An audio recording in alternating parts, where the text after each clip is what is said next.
sur une bonne série en Première Ligue, 5 victoires consécutives. Arsenal a confirmé sa forme du moment en enchaînant un deuxième succès en Ligue Europa, ce jeudi.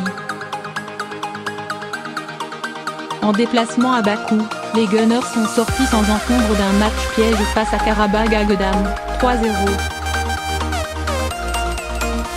Pourtant les joueurs d'Unai Emery ont été malmenés.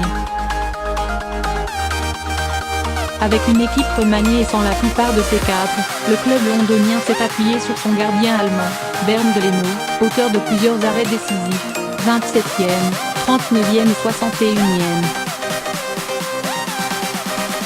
Il s'est aussi montré réaliste, par Socrates sur corner, 1-0, 4e, Smith Rowe en contre-attaque, 2-0, 53e, et le petit français Matteo Guendouzi d'une jolie frappe, 3-0, 80e. Conséquence, Arsenal et le Sporting Portugal, qui est venu à bout des Ukrainiens de Ворskla Poltava, 2-1, prennent déjà une belle option sur la qualification dans le groupe E. À San Siro, l'AC Milan s'est fait peur. Longtemps mené par l'Olympiakos, le club lombard s'est bien repris après la pause pour finalement l'emporter, 3-1. L'entrée décisive de Cutrone, auteur d'un doublé, 70e et 79e, ainsi que le bel enchaînement d'Higuaín, 76e, ont permis aux Rossoneri de conforter leur place de leader, devant le Betis Séville, vainqueur des Ducs de Lange, 3-0, avec le premier but, tout en finesse, de Lo Celso, 80e, prêté par le PSG. Salzbourg et Leverkusen enchaînent, Anderlecht sombre. Dans les autres groupes, le RB Salzbourg a aussi signé une deuxième victoire dans la compétition, non sans difficulté face au Celtic Glasgow, 3-1. Car pendant longtemps, ce sont les Écossais qui ont mené grâce au but rapide de l'ancien Parisien Hudson Edouard, 2e.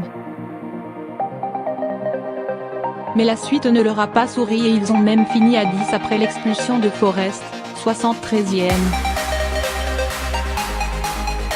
Dans le même temps, le RB Leipzig s'est bien repris à Rosenborg en s'imposant nettement, 3-1, grâce notamment à un but d'un autre ex-pensionnaire du centre de formation du PSG, Jean-Kevin Augustin, 12e.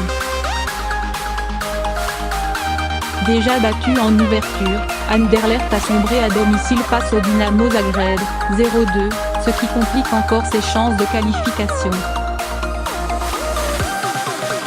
Même si la victoire de Fenerbahçe contre le Spartak Trnava, 2-0, grâce à un doublé de Slimani, resserre les positions au classement du groupe D.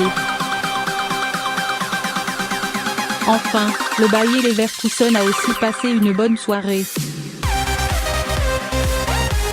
Sa victoire face à l'Ek Larnaca, 4-2, conjuguée au succès du FC Zurich contre Ludogorets, 1-0, permet aux deux clubs de prendre le large dans le groupe A.